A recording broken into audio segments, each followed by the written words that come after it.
নমস্কার। একটা বিরাট খবর নিয়ে আজকে আমরা আলোচনা করব, বিশেষ করে পশ্চিমবঙ্গের গ্রামীণ এলাকার জন্য, যেটা নিয়ে অনেক দিন ধরে অনেক কথা চলছিল। সেই ১০০ দিনের কাজের প্রকল্প আবার ফিরতে চলেছে।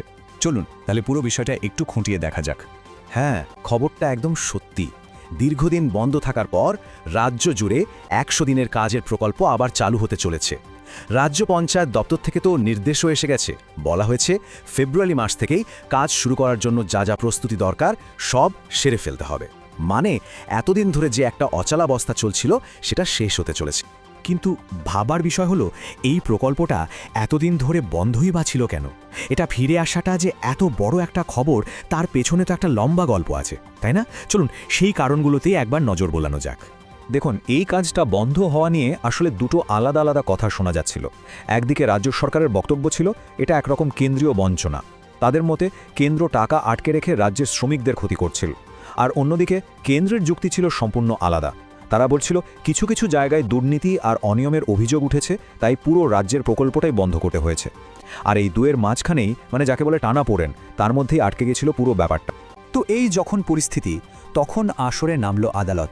কাজ না পেয়ে কিছু বঞ্চিত শ্রমিক সোজা চলে গেলেন হাইকোর্টে। আর কোর্টও কিন্তু খুব পরিষ্কার ভাষায় জানিয়ে দিল যে দেখুন, এটা একটা কেন্দ্রীয় স্কিম, এর সুবিধা থেকে একটা রাজ্যের লোকানাকে এইভাবে বঞ্চিত করা যায় না। ব্যাস, কোর্টের এই কথার পরেই কিন্তু ব্যাপারটা আবার চালু করার জন্য চাপ বাড়তে শুরু করে। কোর্টের নির্দেশের পর রাজ্য প্রশাসন যেন কোমর বেঁধে নেমে পড়েছে। সবকিছু একেবারে ঝড়ের গতিতে এগোচ্ছে। এটা অনেকটা সময়ের বিরুদ্ধে দৌড়ের মতো। চলুন দেখি এই প্রকল্পকে আবার চালু করার জন্য ঠিক কি করা হচ্ছে। রাজ্য পঞ্চায়েত দপ্তর থেকে যে টাইমলাইনটা দেওয়া হয়েছে সেটা দেখলে মাথা ঘুরে যাবে। মানে দেখুন একবার, ২১শে জানুয়ারির মধ্যে পঞ্চায়েত লেভেলে প্রকল্পের লিস্ট ফাইনাল করতে হবে। ঠিক তার পরের দিন, মানে ২২ তারিখে বিশেষ গ্রামসভা ডেকে সেটা পাশ করাতে হবে। এরপর ব্লক, জেলা ঘুরে একেবারে ২ ফেব্রুয়ারির মধ্যে রাজ্যের সব প্রকল্পের নাম রেজিস্টার করে ফেলতে হবে। বুঝতেই পারছেন কি সাংঘাতিক তাড়া। কিন্তু একটা কথা আছে, কাজটা ফিরছে ঠিকই, তবে এবার কিন্তু একদম নতুন চেহারায়। মানে এক গাধার নতুন নিয়মকানুন আর অনেক কড়াকড়ি নিয়ে আসছে। শুধু তাই নয়, কাজের ধরন বা অ্যাপ্রুভাল প্রসেসেও বেশ কিছু বড়সড় বদল আনা হয়েছে। প্রথমেই যে বড় নিয়মটা এসেছে সেটা হলো টাকার অঙ্কের ওপর একটা সীমা, ২০ লক্ষ টাকা। এর মানে কি? মানে এখন থেকে একটা প্রজেক্টের জন্য ম্যাক্সিমাম এই ২০ লাখ টাকাই খরচ করা যাবে, তার ১ পয়সাও বেশি নয়। এটা কিন্তু খরচের লাগাম টানার জন্য বেশ বড় একটা পদক্ষেপ, তাই না? আর একটা সংখ্যা দেখুন, ১০। এর মানে হলো এখন একটা গ্রাম পঞ্চায়েত একসঙ্গে ১০টার বেশি প্রজেক্টে কাজ করতে পারবে না।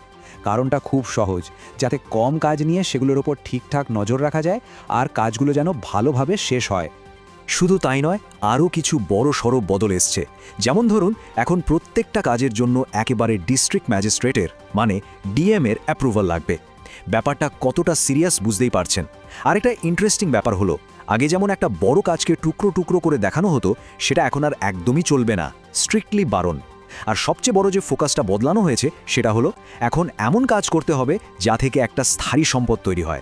ওই যে আগে শুধু পুকুর কাটা বা খাল কাটার কাজ হতো, সেগুলো তো এখন অনেক বিধিনিষেধ আনা হয়েছে। তো সব মিলিয়ে ১০০ দিনের কাজ ফিরছে, এটা যেমন একটা স্বস্তির খবর, তেমনই এর সঙ্গে জুড়ে গেছে এক গাদা নতুন নিয়মকানুন, নতুন ফোকাস। এখন আসল প্রশ্নটা হলো, এই যে এত কড়াকড়ি, এই যে নতুন নিয়ম, এর ফলে পশ্চিমবঙ্গের গ্রামীণ কর্মসংস্থানের ছবিটা আসলে কতটা বদলাবে? এর ভালো দিকটাই বা কী হবে? আর কোনো চ্যালেঞ্জ আসবে কিনা, এই উত্তরটা কিন্তু একমাত্র সময়ই দিতে পারবে।